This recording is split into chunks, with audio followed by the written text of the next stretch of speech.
Noong gabing iyon, ang kalangitan sa ibabaw ng Maynila ay hindi kasing dilim ng dati.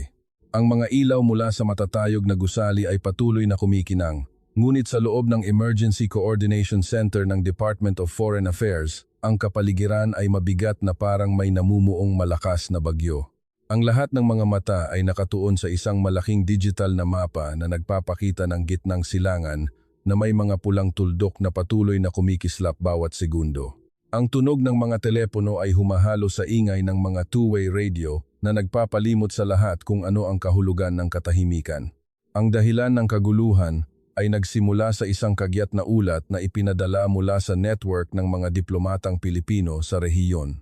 Mayroong isang grupo ng mga tao, karamihan ay mga mamamayan ng Iran, na naipit sa isang hangganan dahil sa biglaang paglala ng krisis at kaguluhan. Ang hindi inaasahan ay marami sa kanila ay dating nanirahan sa Pilipinas. Ang ilan ay may mga pamilya sa Baguio, Cebu at Maynila. Ang ilan ay mga dating estudyante, maliliit na negosyante, mga babaeng ikinasal sa mga Pilipino o mga bata na mas mahusay pang magsalita ng Tagalog kaysa sa kanilang sariling wika. Hindi sila humihingi ng yaman, hindi rin sila nagmamakaawa para sa mga pribilehiyo. Ang tanging bagay na kanilang nais ay 100 pabalik sa lugar na dati nilang tinawag na pangalawang tahanan. Isang batang babaeng opisyal ang nagbukas ng isang kulay abo na folder at inilagay ito sa mesa. Bahagyang nanginginig ang kanyang boses nang sabihin niyang mayroong 47 na bata, 19 na matatanda, at ilan na may mga sugat.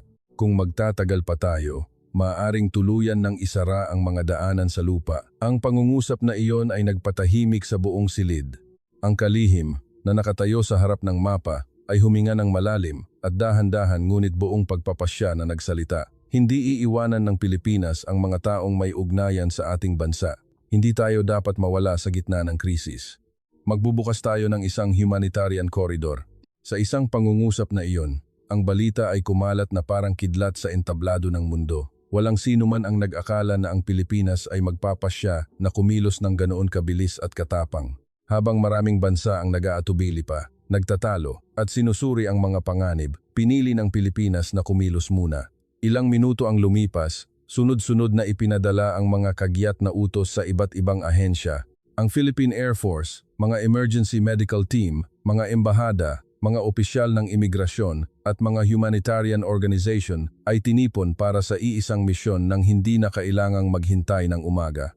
Sa labas ng bintana, payapa pa rin ang Maynila, ngunit sa totoong mundo, nagsimula nang umikot ang gulong ng tadhana. At walang sino man ang nakakaalam na ang paglalakbay na ito para sa sangkatauhan ay hindi lamang magiging isang ordinaryong misyon ng pagtulong, kundi isang kwento na magpapabago sa pagtingin ng buong mundo sa Pilipinas. Libu-libong kilometro ang layo, sa isang pansamantalang hintayan malapit sa hangganan kung saan puno ng alikabok at lamig ng gabi, daan-daang tao ang magkakasamang nakaupo sa ilalim ng mga punit-punit na lona. Ang ilan ay mahigpit na yumayakap sa kanilang nag-iisang bag na parabang iyon na lamang ang natitira sa kanilang dating buhay. Ang ilan ay tumitingala sa langit na parang nagtatanong sa Diyos kung kailan matatapos ang gabing ito. Sa isang sulok ng kampo ng mga refugee, isang babaeng Iranian na nagngangalang Lale ang kayakap ang kanyang 7 taong gulang na anak na babae. Ang pangalan ng bata ay Tala, isang pangalang Pilipino na ibinigay ng kanyang ina mula nang siya ay isilang dahil ipinanganak siya sa Baguio City at doon lumaki sa kanyang mga unang taon bago napilitang bumalik sa Iran ang kanilang pamilya. Maraming taon na ang nakalipas. Hindi na naaalala ni Tala ang mga burol ng Baguio, ngunit naaalala pa rin niya na sa pandama ng kanyang ina, ang salitang tahanan ay laging nangangahulugang Pilipinas. Noong gabing iyon, bumulong si Tala, "Inay, makakabalik po ba tayo sa Pilipinas?" Ang simpleng tanong ng isang bata ay parang isang manipis na patalim na paulit-ulit na sumasaksak sa puso ng isang ina dahil si Lale mismo ay hindi alam ang sagot. Marahan lamang niyang hinaplos ang buhok ng kanyang anak at sinabing may luha sa mga mata, "Kung may himala, makakabalik tayo." Hindi kalayuan, isang matandang lalaki na nagngangalang Arif, isang dating kusinero sa isang restaurant ng pagkain Pilipino sa Quezon City, ay nakasandal sa isang lumang kahoy na kahon. Hawak ng isang kamay niya ang isang pakete ng kanyang pang-araw-araw na gamot na halos maubos na. Mahigit 15 taon siyang nanirahan sa Pilipinas. Nagsasalita ng Tagalog na may bahagyang punto ngunit malinaw at naiintindihan.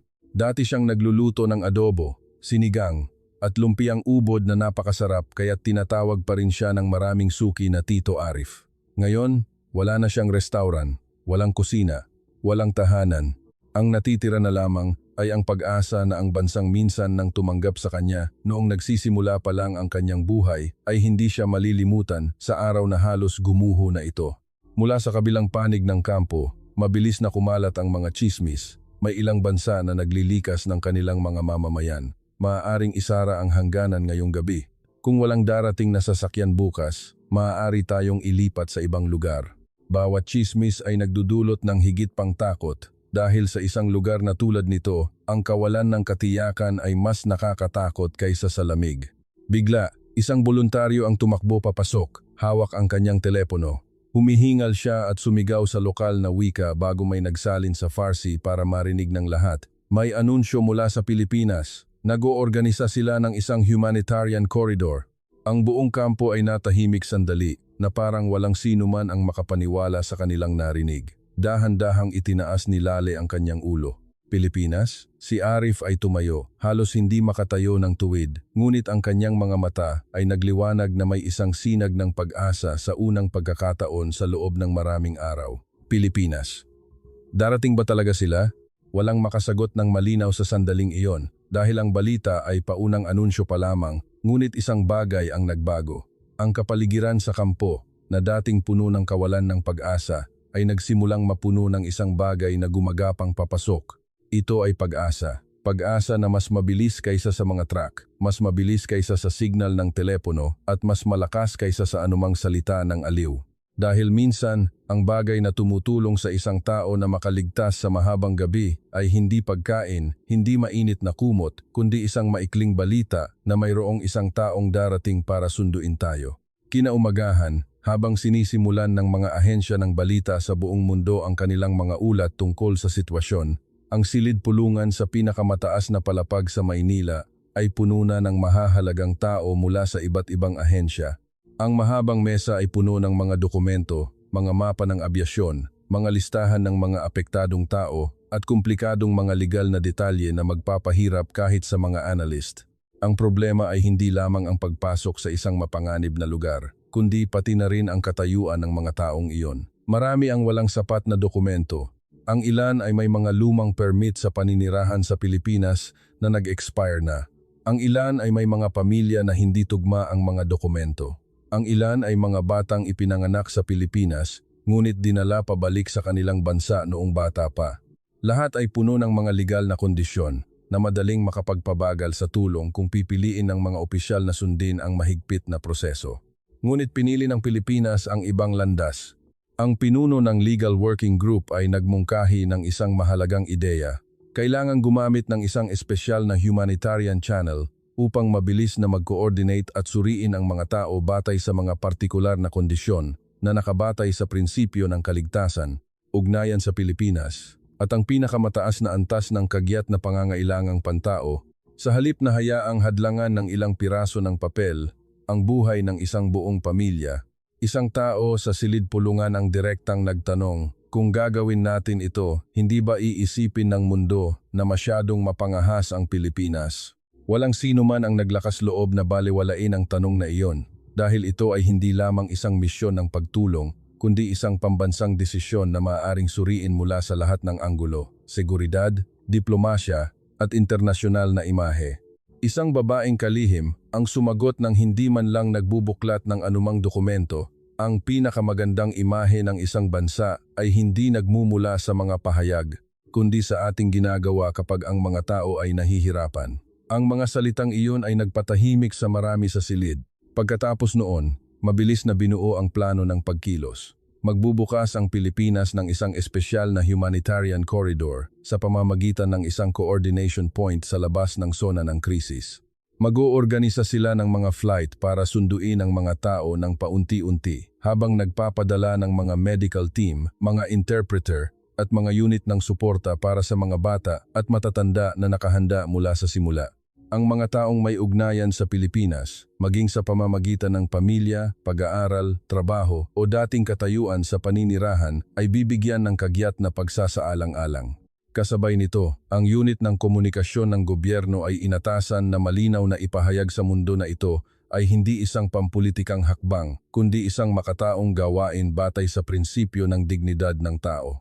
Nang ilabas ang unang pahayag, agad na tumugon ang buong mundo. Tinawag ito ng ilang ahensya ng balita na isang matapang na desisyon. Ang iba ay tinawag itong diplomasya mula sa puso. Ang ilang bansa ay nagpahayag pa ng kanilang pagkamangha kung paano nakakilos ng ganoon kabilis at kahusay ang Pilipinas. Ngunit sa loob ng silid-pulungan, walang sino man ang may oras na pansinin ang mga papuri. Dahil sa sandaling iyon, alam ng lahat na kung mahuhuli sila kahit ilang oras lang, ang mga taong naghihintay sa kabilang dulo ay maaaring hindi na magkaroon ng pagkakataong makasakay sa eroplano. At ang misyon na ito ay hindi maaalala sa pamamagitan ng magagandang salita, kundi sa bilang ng mga buhay na tunay na naiuwi ng Pilipinas. Matapos ang makasaysayang desisyon, lahat ay kumilos na parang orasan. Ang buong bansa ay tila mas mabilis na umikot. Sa isang base militar ng Himpapawid, ang ugong ng mga makina ay umaalingaw-ngaw bago pa man sumikat ang araw. Ang mga ground personnel ay abala sa paglilipat ng mga medikal na supply, inuming tubig, tuyong pagkain, kumot, gamot para sa mga bata, at mga kagamitang pansagip buhay sa isang transport plane na inayos sa loob upang maging handa na tumanggap ng mga emergency na pasahero. Sa paliparan, isang babaeng doktor na nasa katanghaliang gulang ang huling sinusuri ang listahan ng mga kagamitan. Lumingon siya sa isang batang nurse at nagtanong, "Sapat ba ang portable oxygen?" "Opo, sapat po, Doc. Naghanda po kami ng sobra sa bilang na iniulat." Di kalayuan, ang mga interpreter ng Farsi ay nagsasanay ng mahahalagang parirala kasama ang isang grupo ng mga Pilipinong opisyal. Pagdating sa meeting point, sabihin muna sa kanila na huwag magpanik. Nandito kami para tumulong. Ang simpleng pangungusap na iyon ay inulit-ulit ng maraming beses dahil sa isang sitwasyon ng krisis, ang isang tono, isang pangungusap ay maaaring magbago sa takot ng isang buong grupo ng mga tao. Kasabay nito, sa mga embahada ng Pilipinas, sa mga kalapit na bansa na ginagamit bilang mga sentro ng koordinasyon, ang mga opisyal ay halos walang tigil sa telepono. Ang listahan ng mga taong naghihintay ng tulong ay patuloy na dumarami. Maraming pamilya ang nagpapadala ng mga larawan ng mga lumang dokumento, mga larawan kasama ang kanilang asawang Pilipino, mga larawan ng kanilang bahay sa Pilipinas, mga larawan ng kanilang pag-aaral sa isang paaralang Pilipino. Ipinadala nila ang lahat ng kanilang makakaya upang patunayan na ang Pilipinas ay hindi lamang isang lokasyon sa mapa, kundi isang bahagi ng kanilang tunay na buhay. Habang nangyayari ito, ang convoy ng mga bus ng tulong na may simbolo ng humanitarian aid ay nagsimula ng bumiyahe patungo sa tagpuan. Bawat bus ay hindi lamang nagdadala ng mga opisyal, kundi pati na rin ang pangako ng isang buong bansa. Ang ruta ay puno ng panganib. Ang ilang bahagi ay may mga hindi inaasahang checkpoint. Ang ilang lugar ay may mga panapanahong babala sa seguridad. Ngunit ang pinakanakakatakot ay ang oras. Dahil bawat minutong lumilipas ay nangangahulugan ng mga batang nagugutom, mga pasyenteng nanghihina at mga matatandang maaaring bumagsak nang walang pagkakataong magamot. Ang pinuno ng field mission ay nakaupo sa harap ng unang sasakyan. Tiningnan niya ang mapa sa kanyang kamay at sinabi sa radyo, "Lahat ng sasakyan, panatilihin ang distansya, huwag hihinto kung hindi kailangan." Ang ating layunin ay hindi ang makarating ng pinakamabilis, kundi ang maiuwi ang lahat ng ligtas. Ang utos na iyon ay simple, ngunit napakapagpasiya. Sa social media, nagsimulang kumalat sa buong mundo ang mga larawan ng mga eroplano ng Pilipinas at ang balita tungkol sa pagbubukas ng humanitarian corridor. Maraming tao ang nagkomento ng may paghanga. Ang ilan ay nagsabi pa na hindi nila inakala na ang Pilipinas ang isa sa mga unang bansang mag-aabot ng tulong na tulad nito. Ngunit sa kabilang banda, mayroon ding mga nagtanong kung kaya ba talagang harapin ng Pilipinas ang napakalaking pasanin na ito. Ang mga tanong na iyon ay lumutang sa hangin. Gayunpaman, sa gitna ng disyerto sa hintayan at sa mga bus na patungo sa mga naghihintay, ang tanging bagay na mahalaga ay darating ang Pilipinas.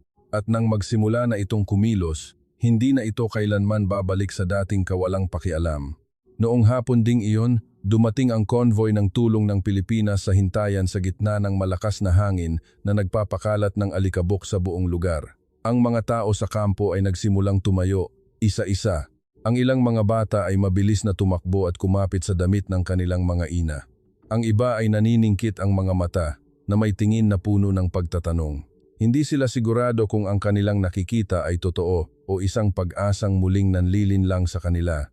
Hanggang sa isang babaeng opisyal na Pilipino ang bumaba mula sa sasakyan, suot ang isang humanitarian vest at sinabi sa pamamagitan ng isang interpreter, "Kami ay mula sa Pilipinas. Dadalhin namin ang lahat ng na-verify na ang pagkakakilanlan pabalik sa isang ligtas na lugar." Sa sandaling iyon, ang katahimikan ay nabasag. Ang mga iyak ay halos sabay-sabay na umalingaw-ngaw. Ang ilan ay nagtakip ng kanilang mga mukha. Ang ilan ay lumuhod sa lupa. Ang ilan ay mahigpit na yumakap sa kanilang mga anak. Si Lale ay napaiyak ng hindi namamalayan. Hinawakan ni Tala ang kamay ng kanyang ina at nagtanong na may nanginginig na boses. "Totoo po bang makakauwi na tayo, inay?" Tumango ang kanyang ina sa gitna ng mga hikbi, halos hindi makapagsalita. Dahan-dahang lumapit si Arif sa opisyal na Pilipino. Sinubukan niyang magsalita ng Tagalog na matagal na niyang iningatan sa kanyang alaala. "Makakauwi na po ba ako?" Tiningnan siya ng batang opisyal at sumagot ng may mabait na ngiti. "Opo, tito. Sinundo po namin kayo para ihatid sa inyong tahanan." Ang pangungusap na iyon ay nagpaiyak sa matandang lalaki na dumanas ng lamig, gutom at takot sa loob ng maraming araw nang walang anumang pag-aalinlangan. Pagkatapos noon, nagsimula ang trabaho sa isang sistematiko at kahanga-hangang paraan. Inuna ng mga opisyal ang pag-uuri sa mga pinakananganganib na grupo. Ang mga bata, may sakit, buntis at matatanda ay agad na inasikaso. Sinuri ng medical team ang kanilang pulso, sinukat ang oxygen, namahagi ng gamot at tinukoy kung sino ang kailangang ilipat ng may pag-iingat. Tinulungan ng mga interpreter ang bawat hakbang upang matiyak sa lahat na hindi sila dadalhin sa isa pang hindi tiyak na lugar, kundi sa isang tunay na ligtas na lugar. Sa isang sulok, nakatanggap si Tala ng candy mula sa isang opisyal na Pilipino. Tiningnan niya ang balot ng candy sandali at itinaas ang kanyang ulo upang magtanong, "Galing po ba ito sa Pilipinas?" Bahagyang ngumiti ang opisyal at sumagot, "Oo, galing iyan sa Pilipinas." Ngumiti si Tala sa unang pagkakataon sa loob ng maraming araw. Ang ngiting iyon ay napakaliit ngunit mas maliwanag pa kaysa sa araw sa gitna ng disyerto. Nang matapos suriin ang paunang listahan, naghanda na ang unang convoy ng mga sasakyan upang ilipat ang mga refugee sa isang pansamantalang paliparan na inihanda para sa mga humanitarian flight. Alam ng lahat na hindi pa tapos ang misyon. Ang panganib ay nananatiling nakapaligid at marami pang buhay ang naghihintay para sa susunod na batch. Ngunit para sa mga nandoon sa sandaling iyon ang sandali na napatunayan nila na sa mundong ito, mayroon pa ring isang bansa na hindi nagtanong kung sino sila, kung ano ang makukuha nito, o kung karapat-dapat ba sila. Nagtanong lamang ang Pilipinas, sino ang nangangailangan ng tulong. At iyon mismo ang nagpaganda sa imahe ng convoy ng Pilipinas sa gitna ng alikabok na isang larawan na hinding-hindi nila malilimutan. Mabilis na dumilim nang makarating ang convoy ng Pilipinas sa pansamantalang paliparan na ginamit bilang base para sa mga humanitarian flight. Ang lugar na ito ay hindi marangya, walang makinang na terminal tulad ng isang internasyonal na paliparan. Mayroon lamang isang mahabang runway sa dilim, mga emergency light, ang tunog ng mga generator at isang malaking bilang ng mga tauhan na nakikipag-unahan sa oras. Ang transport plane ng Pilipinas ay nakatayo sa harap na parang isang higanting metal na hayop, handang pasanin ang kapalaran ng daan-daang tao pabalik sa kaligtasan. Ang likurang pinto ng eroplano ay malawak na nakabukas, na nagpapakita ng maayos na interior na may mga pansamantalang upuan, mga first aid kit, inuming tubig, pagkain, at isang lugar para sa pag-aalaga ng mga malubhang may sakit. Bago sumakay sa eroplano, lahat ay kailangang dumaan sa isang huling pagsusuri. Ang mga bata ay binigyan ng mga wristband, ang mga matatanda ay binigyan ng karagdagang kumot, at ang ilang mga pasyente ay inilagay sa mga stretcher para sa maingat na paglipat. Ang mga opisyal na Pilipino ay hindi nagsalita ng mas malakas kaysa sa kinakailangan dahil alam nilang ang mga taong ito ay dumanas na ng sobrang takot. Yakap-yakap ni Lale si Tala habang dahan-dahang umaakyat sa hagdan ng eroplano. Lumingon ang bata sa dilim sa likuran na parabang may iniiwanan ang takot, ang pagkalito at ang mahabang gabi na hindi alam kung darating pa ba talaga ang umaga. Pagpasok sa loob ng eroplano, nakita niya ang isang maliit na bandila ng Pilipinas na nakasabit malapit sa pinto. Bigla, muli siyang ngumiti. Si Arif ay isa sa mga huling matatanda na sumakay sa eroplano. Huminto siya at tiningnan ang loob ng eroplano, pagkatapos ay bumulong sa Tagalog, sa wakas. Tinulungan siya ng batang opisyal na umupo at binigyan siya ng isang basong maligamgam na tubig. Tinanggap ito ni Arif ng nanginginig na mga kamay at sinabi ang pinakasimpleng salita, "Maraming salamat." Nang makaupo na ang lahat ng pasahero, umalingaw-ngaw ang anunsyo mula sa interpreter. Ang flight na ito ay isang humanitarian flight mula sa Pilipinas. Ligtas na kayong lahat. Marami ang agad na pumikit pagkatapos marinig ang mga salitang iyon na parabang pinayagan na ng kanilang mga katawan ang kanilang mga puso na maniwala sa katotohanan. Ngunit bago lumipad ang eroplano, biglang tumunog ang isang alarma mula sa labas na nagdulot ng tensyon sa buong eroplano. Mabilis na nakipag-ugnayan ang mga ground personnel. May ulat na maaaring hindi ligtas ang kalapit na lugar kung magtatagal pa sila. Inutusan ang Pilipinong piloto na maghanda para sa pinakamabilis na pag-alis na posible gamit ang isang espesyal na ruta ng paglipad na nauna nang na-coordinate. Bawat segundo ay naging isang napakalaking presyon. Ang mga makina ay nagsimulang bumilis, ang ingay ay yumanig sa buong katawan ng eroplano. Niyakap ni Tala ng mahigpit ang kanyang ina. Ipinikit ni Lale ang kanyang mga mata at bumulong ng isang panalangin. Mahigpit na kumapit si Arif sa upuan, ang kanyang puso ay tumitibok ng mas mabilis kaysa dati. Pagkatapos, nagsimulang bumilis ang eroplano, mas mabilis pa, at sa wakas ay umangat mula sa lupa. Sa sandaling umalis ang mga gulong sa runway, marami ang muling napaiyak. Ang ilan ay nagyakapan. Ang ilan ay itinaas ang kanilang mga kamay sa langit. Ang ilan ay paulit-ulit na binanggit ang pangalang Pilipinas na parabang iyon ang salitang tumulong sa kanila na mabuhay. Para sa mga tagalabas, ito ay maaaring isang flight lamang sa mga balita sa mundo. Ngunit para sa lahat ng pasahero sa eroplanong iyon, ito ay hindi lamang isang flight. Ito ang hangganan sa pagitan ng kawalan ng pag-asa at isang bagong buhay.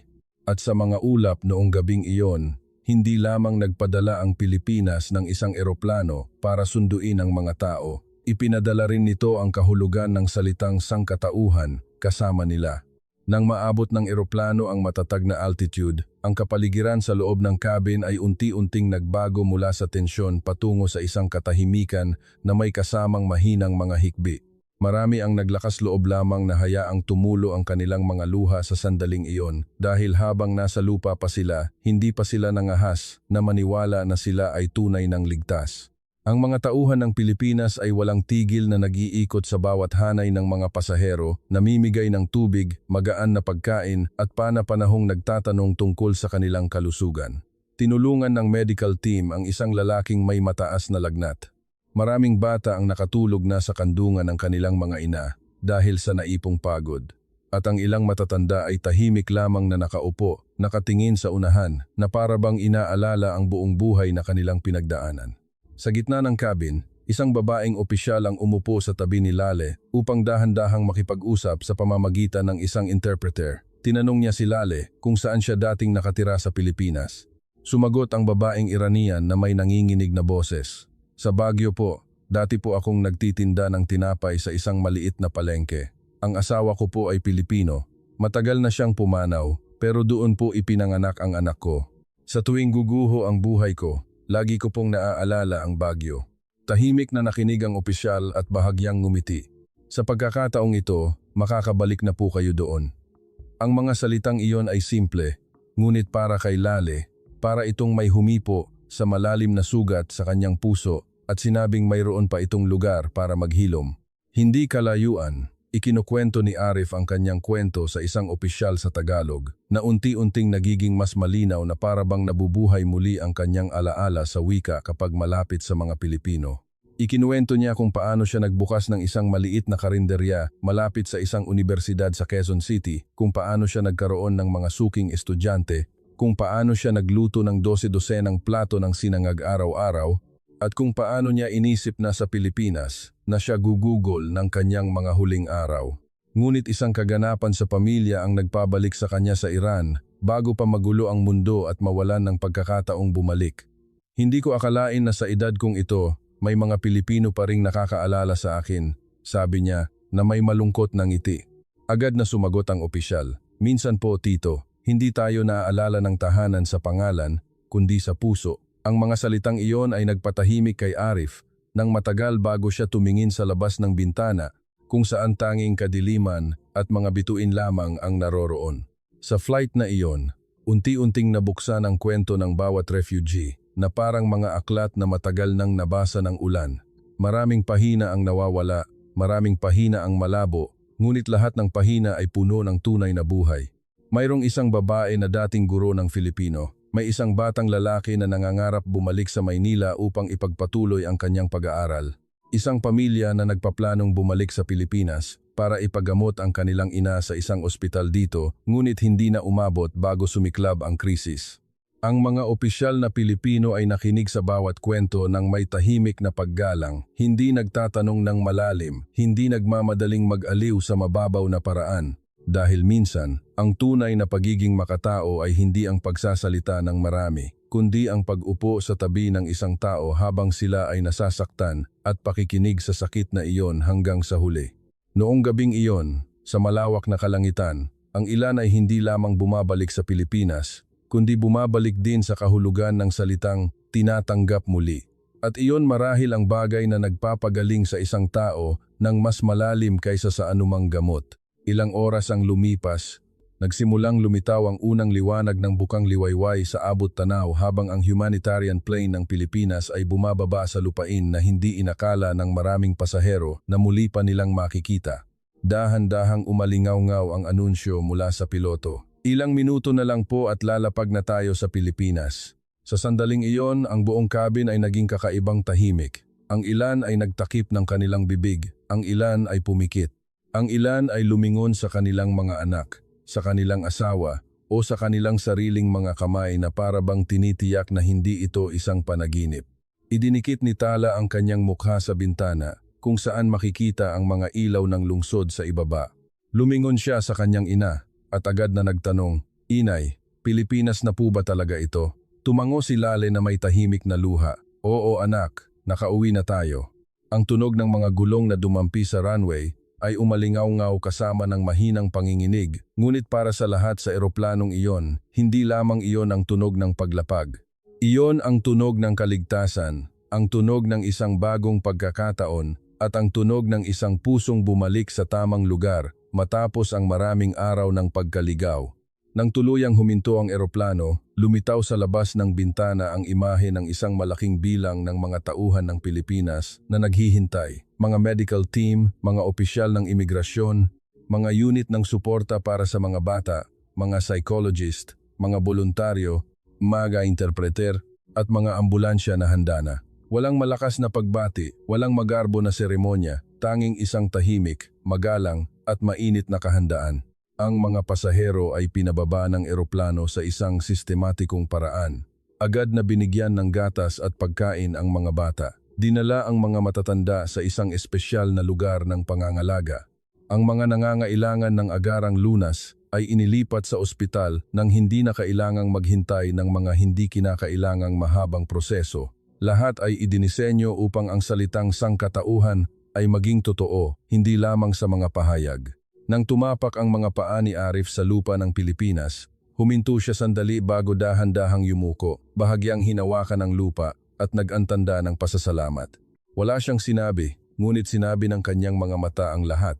Para naman kay Lale, habang dumadaan sa immigration checkpoint, nakita niya ang isang karatula sa Filipino, "Maligayang pagbabalik." Nanginig ang kanyang mga mata bago basahin ni Tala ang bawat salita ng paputol-putol, tulad ng itinuro ng kanyang ina. "Ma-li-ga-yang pag-ba-ba-lik." Ang babaeng opisyal na nakatayo malapit ay ngumiti at nagpatuloy, "Maligayang pagbabalik sa tahanan." Ang mga salitang pagbabalik sa tahanan ay nagpaiyak kay Lale, ngunit sa pagkakataong ito, hindi ito mga luha ng takot. Ito ay mga luha ng isang taong nakaligtas at malinaw na sinabihan na nakarating ka na talaga.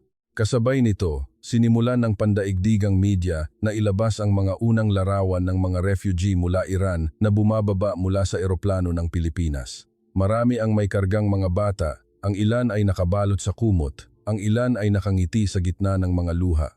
Ang mga larawang iyon ay mas makapangyarihan kaysa sa libu-libong linya ng pagsusuri dahil pinatunayan nito sa mata ng lahat na ang ipinahayag ng Pilipinas ay hindi lamang salita. Ginamit ng Pilipinas ang gawa, sumundo at tumulong.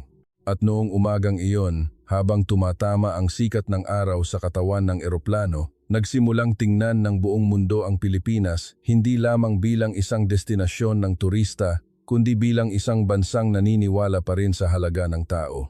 Marami ang nag-akala na ang misyon ng pagtulong ay nagtapos sa sandaling lumapag ang eroplano. Ngunit para sa Pilipinas, doon pa lamang nagsisimula ang tunay na kwento. Dahil ang pag-alis sa isang tao mula sa isang mapanganib na lugar ay hindi nangangahulugan na sila ay automatikong makakalaya sa takot, pagkawala o mga sugat sa puso. Sa pansamantalang reception center na inayos sa isang sistematikong paraan, bawat pamilya ng refugee ay inalagaan ng mas detalyado kaysa sa inaasahan ng marami. Mayroong mga pahingahan, isang klinika para sa paunang pagsusuri sa kalusugan, isang coordination point para sa mga dokumento, at isang lugar para makipag-ugnayan sa mga kamag-anak sa Pilipinas na naghihintay ng balita na may nanginginig na puso sa loob ng maraming araw. Dinala si Tala sa isang lugar para sa mga bata na may mga laruan, libro at mga voluntaryong nagsasalita ng Filipino nang may kahinahunan. Sa simula, maingat pa rin siya, ngunit nang bigyan siya ng isang stuffed tarsier, mahigpit niya itong niyakap na parang isang matagal ng kaibigan na naghihintay sa kanya. Si Lale ay sumailalim sa isang masusing pagsusuri sa kalusugan. Natuklasan ng doktor na siya ay may naipong pagkapagod at dehydration, ngunit ang hindi gaanong nakababahala ay ang stress matapos maranasan ang mga marahas na kaganapan. Isang babaeng psychologist ang umupo at kinausap siya ng may pasensya, walang pagmamadali, walang panghuhusga. Nagbukas lamang siya ng isang espasyo para maikwento niya ang kanyang karanasan kapag handa na siya at sinabing sa Pilipinas hindi na niya kailangang maging malakas sa lahat ng oras. Si Arif ay dinala diretso sa ospital upang agad na masuri ang kanyang malalang sakit. Habang nakaupo sa ambulansya, tahimik niyang tiningnan ang tanawin sa magkabilang gilid ng kalsada, mga karatulang Filipino, mga convenience store, mga motorsiklong dumadaan. Lahat ay napakaordinaryo para sa mga Pilipino, ngunit para sa matandang lalaki, iyon ang imahe ng buhay na akala niya ay tuluyan nang nawala. Hindi lamang iyon, nakipag-ugnayan din ang gobyerno sa mga komunidad ng Pilipino sa iba't ibang probinsya, kabilang ang mga voluntaryong organisasyon at mga network ng pamilyang may iba't ibang kultura upang maghanda sa pagtanggap sa mga mayroon ng kamag-anak o tirahan sa Pilipinas. Marami ang makakabalik sa mga tahanan na dati nilang iniwan. Ang ilan ay muling makakasama ang kanilang mga kamag-anak matapos ang maraming taon ng pagkakahiwalay. Ang ilan ay magsisimula muli mula sa wala, ngunit sa pagkakataong ito, hindi sila mag-uumpisang mag-isa. Ang balita tungkol sa pangangalaga pagkatapos ng pagdating ay lalong nagpamangha sa maraming bansa dahil ang ginawa ng Pilipinas ay hindi lamang pagsundo sa mga tao at pagkatapos ay pabayaan sila sa kanilang kapalaran. Ito ay ang pagdidisenyo ng bawat hakbang upang maibalik ang dignidad ng tao sa isang praktikal na paraan. Isang dayuhang reporter ang nag-ulat ng live sa harap ng reception center na ang kahanga-hanga ay hindi lamang ang paglikas, kundi ang paraan ng pagtrato ng Pilipinas sa mga refugee na ito ng may paggalang at pagkatao. Ang mga salitang iyon ay mabilis na kumalat sa buong mundo. Dahil sa huli, ang tunay na pagiging makatao ay hindi lamang sinusukat sa bilang ng mga taong natulungan natin, kundi sa kung ano ang ginagawa natin sa kanila pagkatapos nilang makarating sa ating mga kamay. Hindi lamang tinulungan ng Pilipinas ang mga taong ito na mabuhay, tinutulungan din nito silang mabuhay muli. At iyon ang pagkakaiba sa pagitan ng pansamantalang tulong at ng pag-ibig sa kapwa na may tunay na nakabalangkas na suporta.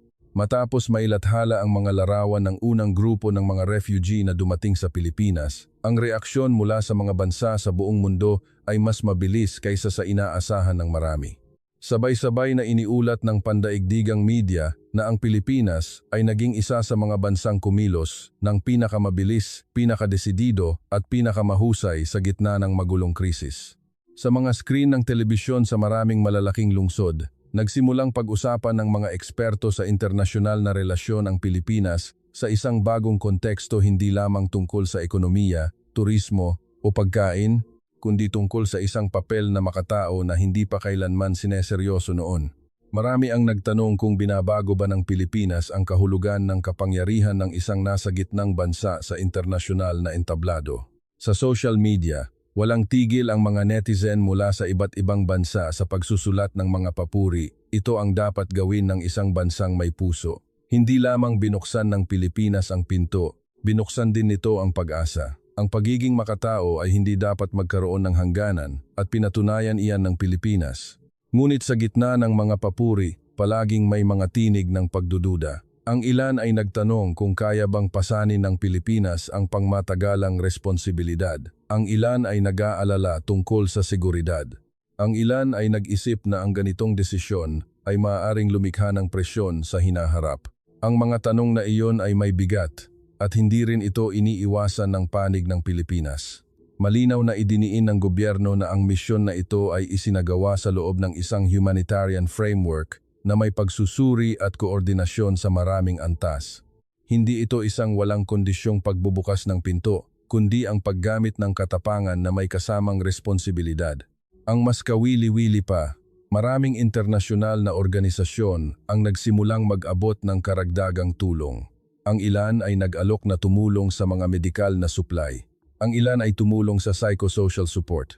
Ang ilan ay humiling na makipagpalitan ng impormasyon tungkol sa mga pinakamahusay na kasanayan. Dahil ang ginawa ng Pilipinas ay naging isang konkretong halimbawa na ang pagtugon sa krisis ay hindi kailangang maging pinakadakila, ngunit dapat sapat na mabilis, sapat na magaan, at sapat na taos-puso ba. Sa lumang silid-pulungan sa Maynila, kung saan nagsimula ang lahat ilang gabi na ang nakalipas, ang digital na mapa ay nananatiling maliwanag. Ang ilang pulang tuldok ay kumikislap pa rin, na nagpapaalala na marami pang dapat gawin. Maraming opisyal ang mukhang pagod, ngunit ang kanilang mga mata ay hindi na tulad noong unang araw. Dahil ngayon, alam na nila na ang desisyon sa gabing iyon ng presyon ay tunay na nagbago sa buhay ng maraming tao. Tiningnan ng dating kalihim ang paunang ulat at dahan-dahang nagsalita. Maaaring hindi natin matulungan ang lahat ng tao sa mundo, ngunit natulungan natin ang grupong ito sa tamang oras. Walang palakpakan, walang magagarang salita, tanging isang katahimikan na puno ng kahulugan. Sa Baguio, dinala ni Lale si Tala upang pagmasdan ang mga bundok sa maagang umaga. Nagtanong ang bata, "Ito po ba yung lugar na lagi ninyong ikinukwento, inay?" Sumagot si Lale, "Oo, anak, at sa pagkakataong ito, dito tayo magsisimulang muli."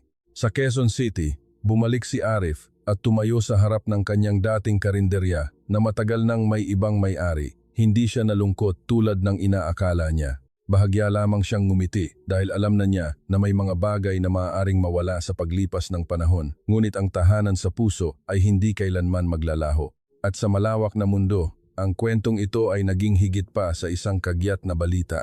Ito ay naging isang halimbawa na maaaring piliin ng isang bansa na gawin ang tama kahit na mahirap ang daan, kahit na may panganib, kahit na walang sino mang magagarantiya ng palakpakan sa huli.